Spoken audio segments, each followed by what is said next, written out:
જય નમસ્કાર. અમારી ચેનલમાં ફરીથી એક નવા વિડીયોમાં તમારું સ્વાગત છે. મિત્રો, તમે બધા મસ્ત હશો, મજામાં હશો.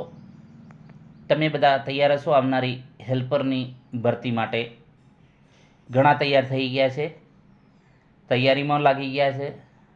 તો મિત્રો, ટૂંક સમયમાં ભરતી જાહેર થશે, પરંતુ સમય થોડો લાગી શકે, 2 મહિના 3 મહિના શાયદ લાગી શકે એવો અંદાજ છે, પરંતુ ભરતી ચોક્કસ આવશે.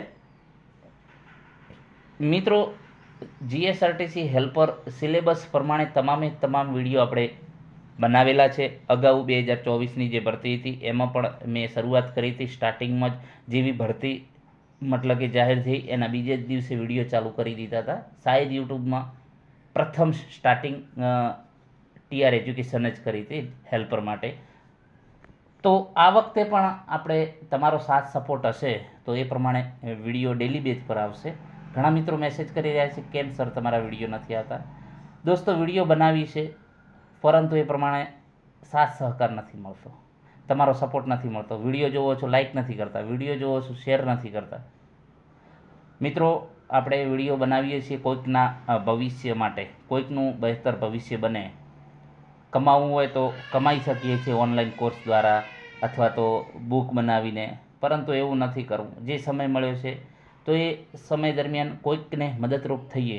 કુદરતે ઘણું પણ આપ્યું છે મને, તો આ જે છે સમય મળે છે તો એ સમય પ્રમાણે તમને મદદ કરવાનો એક આશય છે. હેલ્પરમાં 2024માં પણ આપણે શરૂઆત કરી હતી ફ્રી શિક્ષણ માટેની, કે કોઈ પણ ઘર બેઠા તૈયારી કરી શકે, અને એનું પરિણામ પણ સારું એવું મળ્યું. ઘણા 700+ છોકરાઓ, 750+ વિદ્યાર્થીઓ આપણા વિડીયો જોઈને આજે નોકરી કરી રહ્યા છે, એનો મને આનંદ છે. પૈસા તો મિત્રો આજે છે ને કાલે નથી, પરંતુ તમારું ભવિષ્ય બદલાશે. તમે વિડીયો જોઈને પાસ થશો તો મને આનંદ થશે, કારણ કે એક નાની શરૂઆતથી આજે ઘણા વિદ્યાર્થી મિત્રો સરકારી નોકરી જે સપનું હતું એ સાકાર થયું છે. તો આ વખતે પણ આપણે એક સારા ઉદ્દેશથી, કે ઘરે બેઠા નોકરી કરતા, અથવા તો કન્ડિશન સારી નથી, કેમ કે હું પણ એવી જ કન્ડિશનમાં પસાર થયેલો છું, કે નોકરી એક બાજુ કરવાની, એક બાજુ ગવર્મેન્ટની તૈયારી કરવાની, અને એ પ્રમાણે સંસાધનો પણ નહીં. તો મેં જે 7-8 વર્ષ સરકારી નોકરી માટેનો સંઘર્ષ કર્યો છે, તો એ સંઘર્ષ તમારે ન કરવો પડે. તમે ઓછા સમયમાં તમે પણ સરકારી નોકરી જે તમારું સપનું છે એ સાકાર કરી શકો.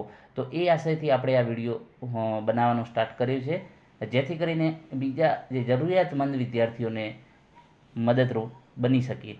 તો આ જે છે કાર્યમાં તમે પણ સાથ સહકાર આપી શકો છો. તમારી પાસે કંઈ પૈસા નથી માગતો, કે બીજી પણ અન્ય કંઈ આશા નથી રાખતો. ફક્ત એક જ આશા રાખીએ છીએ કે લાઈક કરો વિડીયોને, અને વિડીયોને શેર કરો. વધુમાં વધુ જેટલું શેર કરશો એટલો વધુમાં વધુ વિદ્યાર્થીઓને આની જાણકારી મળશે. મિત્રો, શેર કરવાનો ફાયદો એ છે કે અગાઉ 2024ની હેલ્પરની ભરતીમાં આપણા વિડીયો અઢળક બનાવેલા હતા, અને સિલેબસ પ્રમાણે તમામ જે છે કવર કરાયેલા હતા ટોપિક. પરંતુ ઘણા વિદ્યાર્થી મિત્રોને આપણી ચેનલ વિશે માહિતી નથી, કારણ કે આપણી ચેનલ નવી છે. તો કોઈને માહિતી ના હોય તો તમે શેર કરશો તો બીજા વિદ્યાર્થી મિત્રો બીજાને શેર કરશે. તમે એક ફ્રેન્ડને શેર કરશો તો એને તમે કહેશો કે આ ભાઈ બીજા પણને મોકલજે, તો એ પ્રમાણે લિંક ચાલશે તો ઘણા વિદ્યાર્થી મિત્રોને પહોંચશે. અગાઉ એક તમને કિસ્સો કહું કે જ્યારે રિઝલ્ટ આવ્યું, બરાબર, તો એ વખતે મને એક વિદ્યાર્થી મિત્રે મેસેજ કર્યો કે સાહેબ મારું સિલેક્શન થઈ ગયું, અને સાથે સાથે મારા બીજા 4 ફ્રેન્ડોનું સિલેક્શન થઈ ગયું. તો એ વિદ્યાર્થી મિત્રએ કેટલું જે છે એને ઉદાર કહેવાય, કે પોતે વિડીયો જોયા, અમુકને એવી જે છે કહેવાનો મતલબ કે અમુકને એવો સ્વભાવ હોય કે નહીં, મને ફાયદો થયો છે, બીજાને ના થવો જોઈએ, બીજો પાસ ના થવો જોઈએ, એવો અમુકને એવો સ્વભાવ હોય.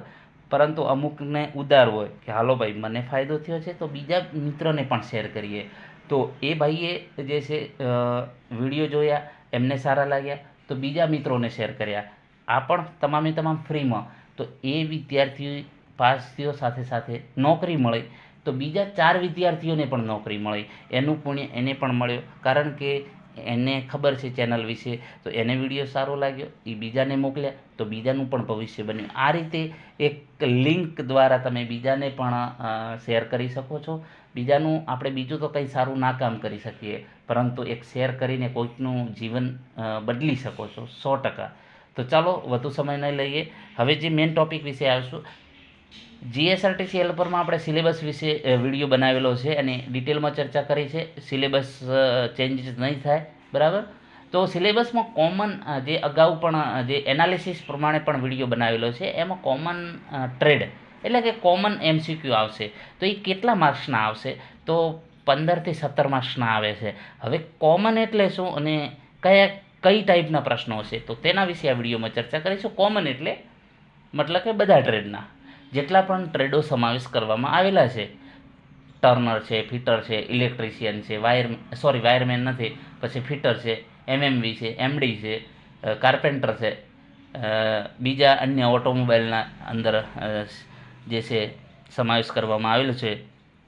તો તમામ બધા જે ટ્રેડોના છે કોમન પ્રશ્નો એ કઈ ટાઈપના હશે, તો એના વિશે આ વિડીયોમાં ચર્ચા કરેલું છે. આ ફાઇલમાં આપેલા તમામ પ્રશ્નો જીએસઆરટીસી હેલ્પરની પરીક્ષાના સત્તાવાર સિલેબસ મુજબ મહત્ત્વના ટૂલ્સ, ફાઇલિંગ, હેમર, એક્સો, ચિઝલ, ગ્રાઇન્ડિંગ, મેઝરિંગ ઇન્સ્ટ્રુમેન્ટના પ્રકરણો પ્રમાણે આમાં જે ટીક કરેલું છે સાચા છે. આમાં આ વિડીયોમાં જો વધુ વ્યૂ આવશે તો એ પ્રમાણે આપણે બીજો પાર્ટ બનાવશું, ત્રીજો પાર્ટ બનાવશું, ચોથો પાર્ટ બનાવશું. તો આ તમારે 15 થી 17 માર્ક્સ ક્લિયર થઈ જશે, તો તમને ઘણો ફાયદો થશે.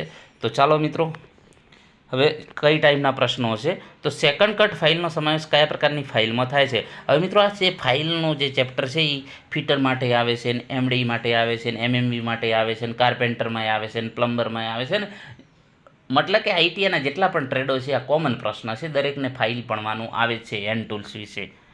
તો સેકન્ડ કટ ફાઇલનો સમાવેશ છે જે છે કયા પ્રકારની ફાઇલમાં થાય છે? તો સેકન્ડ કટ જે છે ફાઇલ એક ગ્રેડ, બરાબર. તો એમાં અલગ અલગ ગ્રેડ છે, એની સાઇઝ છે, સેક્શન છે, શેપ પ્રમાણે ફાઇલના પ્રકાર હોય છે.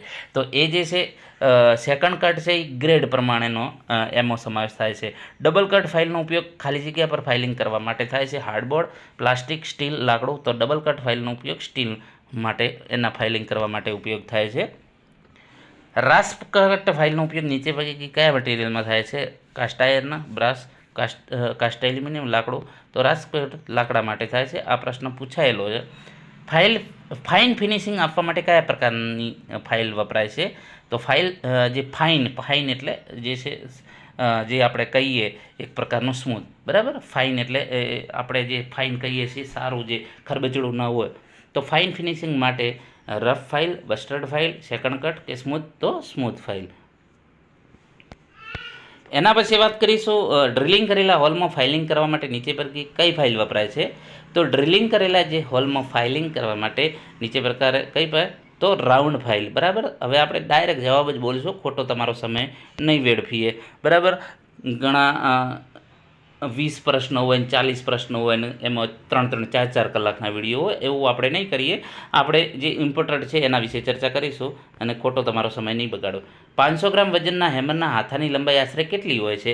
બરાબર. 500 ગ્રામ વજનના હેમરના જે તો કેટલી હોય છે? 250 mm, 300 mm કે 325? તો ઉપરોક્ત તમામ. રિવેટના શેંકને રિપિંગ જોઈન્ટ કરવા માટે નીચેના પૈકી કઈ હેમરનો ઉપયોગ થાય છે?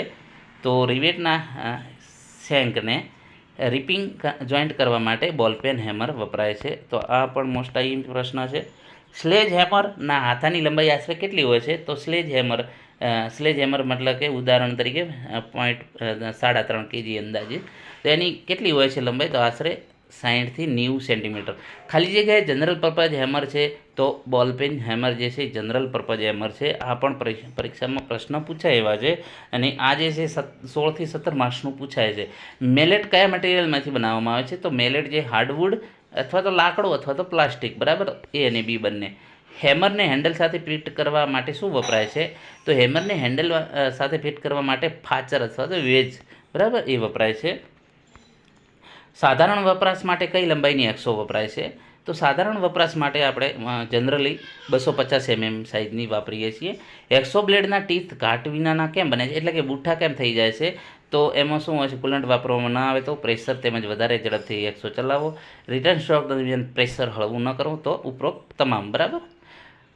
એના પછી વાત કરીશું પાતળી ટ્યુબને કાપવા માટે એક્સો બ્લેડની કઈ પીચ સૌથી યોગ્ય કહેવાય? તો પાતળી ટ્યુબને કાપવા માટે એક્સો બ્લેડની 0.8 mmની જે છે એ યોગ્ય ગણાય. સોલિડ બાર કટિંગ કરવા માટે એક્સો બ્લેડની કઈ પીચ સૌથી યોગ્ય ગણાય? તો સોલિડ બાર કટિંગ કરવા માટે એક્સો બ્લેડની 1.8 mm. તો આ ટાઈપના પ્રશ્ન પણ મિત્રો આવતા હોય છે. આદર્શ એક્સોઈંગ માટે નીચે પૈકી કઈ બાબત છે? તો મટીરિયલ મુજબ બ્લેડની સાઇઝ પસંદ કરવી, વધારે પ્રેશર તથા ઝડપથી એક્સોઈંગ ન કરવું, એક્સોઈંગ દરમિયાન ફોરવર્ડ દિશામાં પ્રેશર આપવું અને રિટર્ન દરમિયાન પ્રેશર રિલીઝ કરવું, તો ઉપરોક્ત તમામ.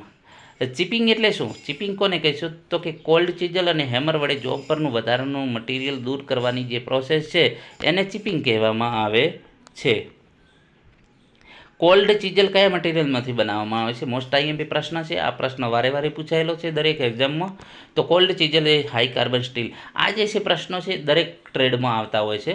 મેટલ રાઉન્ડ બાર કીવે બનાવવા કઈ ચીજલ વપરાય છે? તો મેટલ રાઉન્ડ બાર કીવે બનાવવા માટે ક્રોસ કટ ચીજલ. તો મેટલ રાઉન્ડ બાર પર કીવે બનાવવા ક્રોસ કટ ચીજલ વપરાય છે. એના પછી કાસ્ટ આયર્ન માટે ચિપિંગ કટિંગ એંગલ કેટલા? આ કટિંગ એંગલ પણ પૂછાતા હોય છે. તો કાસ્ટ આયર્ન માટે ચિપિંગ કટિંગ એંગલ 60 હોય છે, 60 ડિગ્રી. બરાબર. ચિપિંગ માટે કઈ ચીજલ વપરાય છે? તો ચિપિંગ માટે મોસ્ટ આઈએમ કોલ્ડ ફ્લેટ ચીજલ વપરાય છે. માઇલ્ડ સ્ટીલ માટે ચિપિંગનો કટિંગ એંગલ કેટલો હોય છે? તો 55. આ પણ પ્રશ્ન પૂછાય છે. ચીજલના કટિંગ એંગલ કઈ બાબત પર આધાર રાખે છે? તો ચીજલના જે કટિંગ એંગલ કઈ બાબત પર આધાર રાખે છે? તો ચીજલની ધાતુ અને ચિપિંગની ધાતુ પર આધાર રાખે છે. એ અને બી બંને સાચા જવાબ છે.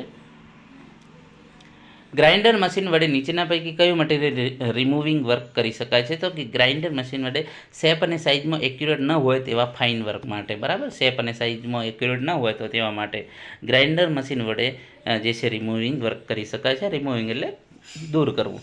નીચેના પૈકી કયા ટૂલને ગ્રાઇન્ડર વડે રીશાર્પનિંગ કરી શકાય છે? તો કયા ટૂલ વડે? તો ચીજલ, સ્ક્રેપર ને પંચ, ડ્રિલ કે કટિંગ ટૂલ, તો તમામ. એના પછી વાત કરીશું લાઇટ ડ્યુટી વર્ક માટે કયા પ્રકારનું ગ્રાઇન્ડિંગ મશીન વપરાય છે? તો લાઇટ ડ્યુટી માટે બેન્ચ ગ્રાઇન્ડર. આ પ્રશ્ન પૂછાયેલો છે.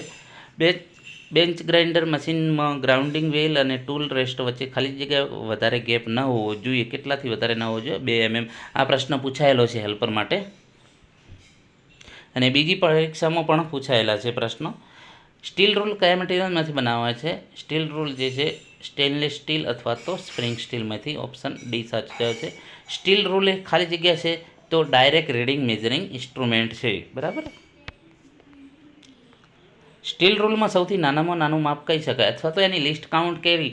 આ પ્રશ્ન પૂછી શકાય છે ને પૂછાયેલો છે. તો જે સ્ટીલ રૂલ આપણે જે વાપરીએ છીએ સામાન્ય જે સ્ટીલની જે ફૂટપટ્ટી હોય છે, આપણે ફૂટપટ્ટી કહીએ, જે નાની હોય છે સ્ટીલની, તો એમાં ઓછામાં ઓછા કયા સુધી આપણે એક્યુરેટ માપ લઈ શકીએ? તો 0.5. બરાબર. અડધા mm સુધી માપ લઈ શકીએ. એન્જિનિયર સ્ટીલ રૂલની સાધારણ લંબાઈ કેટલી હોય છે? તો 150, 600 mm, 300 mm, તો તમામ. એના પછી વાત કરીશું સાધારણ વપરાશની સ્ટીલ રૂલની લંબાઈ અંદાજિત આશરે કેટલી હોય છે? તો 300 mm હોય છે. સાધારણ વપરાશની જે આપણે વાપરીએ છીએ તે 300 mm.